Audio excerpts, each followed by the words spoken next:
Loves, alam mo na.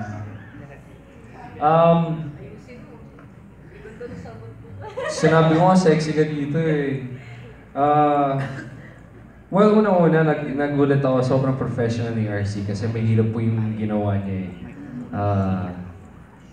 Medyo daring siya talaga dito.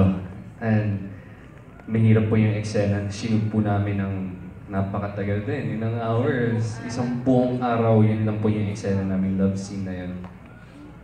And she did great. Sobrang ganda niya, sobrang ganda lahat. Ang eksena, actually, siya yung magtitiis kay Jake sa akin.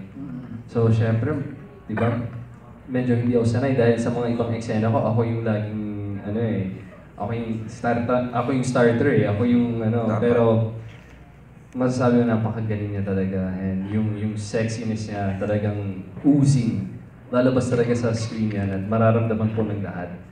Magugustuhan ni Leo yan. Sexy ni RC. Si RC.